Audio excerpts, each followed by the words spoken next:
예, 반갑습니다. 저는 안전기술연구소 대표 산업안전지도사 이상용이라고 합니다. 안전기술연구소는 안양에 소재한 고용노동부 지정 안전관리 전문기관으로서 현재 사업장의 위험성 평가 및 안전보건관리 체계 구축 등 안전관리 컨설팅 업무를 수행하고 있습니다. 소장님, 근데 제가 듣기로 중대재해처벌법에 일반 백화점이나 지하철에서 발생한 시민재해도 포함된다고 했는데 조금 이해가 안 가는데 설명 좀 부탁드릴까요? 우리가 일반적으로 중대재해처벌법 하면 산업 현장에서 일어나는 중대재해에 대해서는 이해를 잘 하고 있습니다만은 일반적으로 사회에서도 많은 이제 중대재해가 발생을 하고 있죠. 그런 부분에 대해서는 잘 이해를 못하고 있는 것 같습니다. 근데 중대재해처벌법에서 보면은 중대재해는 크게 두 가지 부류로 나눠보고 있습니다. 첫 번째가 이제 중대시민재해라고 하는 겁니다.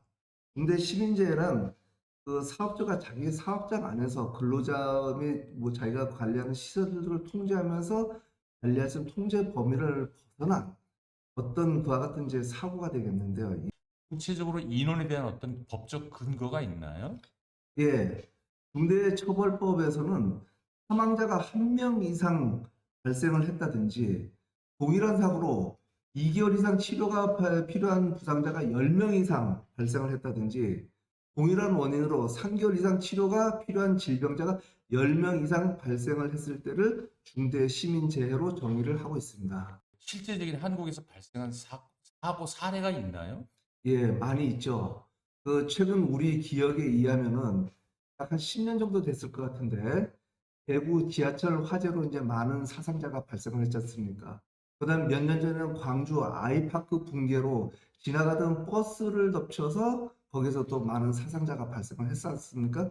이거는 사업주가 자기 사업장 안에서 통제를 했더라 할지라도 그 통제 범위를 벗어난 사업장 밖에서 일어나는 어떤 재해가 되겠죠. 이런 것들이 심연재해입니다. 그러면 중대재해처벌법에 중대시민재해 말고 또 다른 것이 있나요?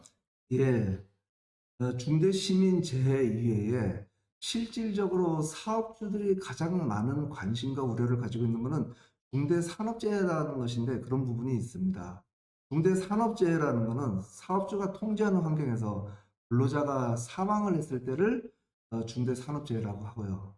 그 이외에도 동일한 사고로 6개월 이상 치료가 필요한 부상자가 2명 이상 발생했을 때도 중대산업재해라고 하고 있고 또한 동일한 유해 요인으로 기급성 질병자가 1년 이내에 3명 이상 발생한 재해도 중대산업재해로 규정을 하고 있습니다. 그러면 중대재해처벌과 관련된 법률을 좀 소개해 줄 수 있으세요?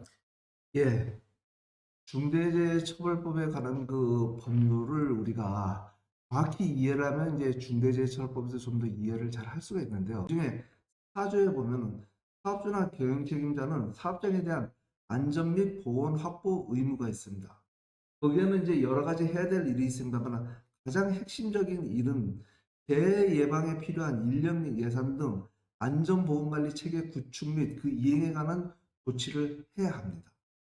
또한 요즘은 산업이 많이 분화가 돼서 본인이 영위하는 사업 외에도 도급이라든지 위탁이라든지 이와 같은 것들을 많이 하고 있지 않습니까?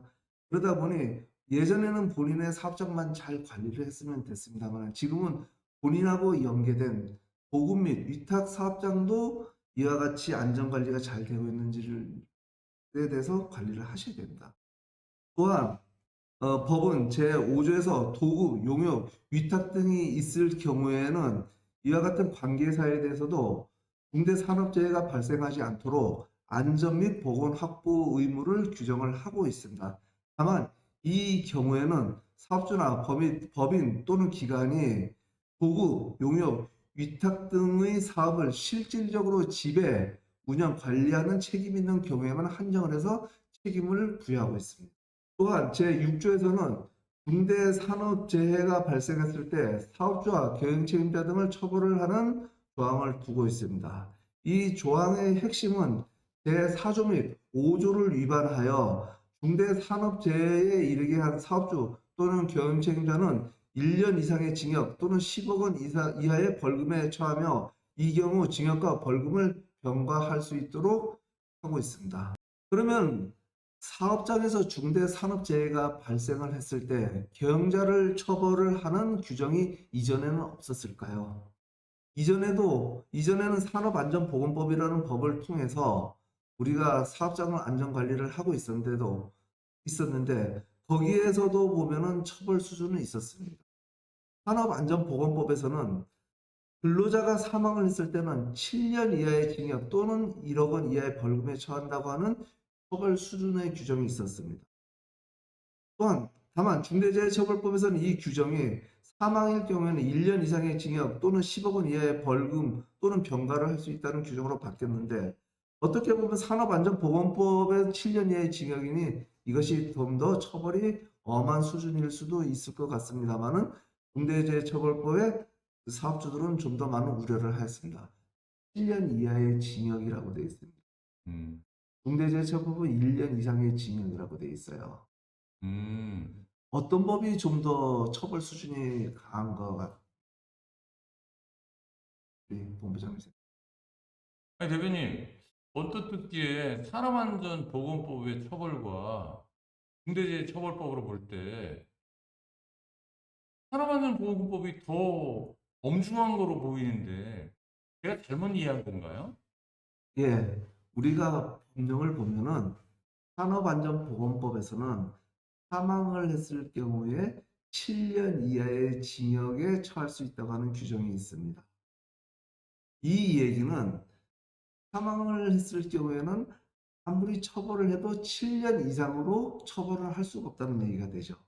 그렇지만 모든 이제 그 당시 상황이라든지 정상 참작을 한다든지 하면은 보통은 보면은 1년 징역에 2년 집행유예 이런 식으로 이제 판결을 받고 처벌을 하는 경우가 이제 많죠.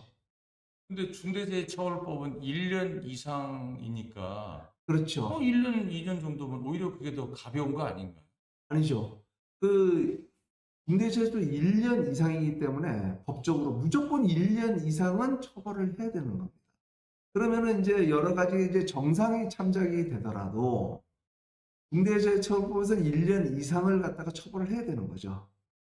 근데 산업안전보건법은 정상을 참작하고 하면 무조건 7년 이하이면 되기 때문에 6개월을 처벌을 해도 된다는 얘기가 되는 거죠. 아, 미니멈에 대한 기준이 완전히 다른 거군요. 그렇죠. 그렇기 언뜻 때문에 듣기에는 7년 이하, 1년 이상 하니까 중대재해보다 산업안전이 더 엄중한 건가? 이렇게 생각이 드는데. 그렇죠. 그렇지만은 실질적으로 산업 현장에서 사망 사고가 일어난다는 건 사업주가 뭐 의도적으로 사망에 이르게 하는 경우는 아니지 않습니까? 네. 그거는 여러 가지 조건이라든지 운이 없다든지 이런 걸로 발생을 하기 때문에 정상 참작이라는 부분이 이제 많이 되겠죠. 그러다 보니까 이제 양형을 할 때 그런 것이 기준이 되는데 법에는 가이드라인을 주다 보니 산업안전보건법에서 7년 이하면 되기 때문에 여러 가지 조건을 갖다가 따지고 뭐 상황을 보면은 뭐 6개월 처벌도 가능하고 그다음에 뭐 6개월 미만도 가능한 한 거죠. 그러면 중대재해처벌법에서는 가이드라인이 1년 이상이기 때문에 무조건 1년 이상으로는 처벌을 해야 된다. 아, 중대재해처벌법 훨씬 더 강력한 거. 그렇죠. 그렇다고 볼 수가 있습니다. 아, 이제야 좀 이해가 됩니다.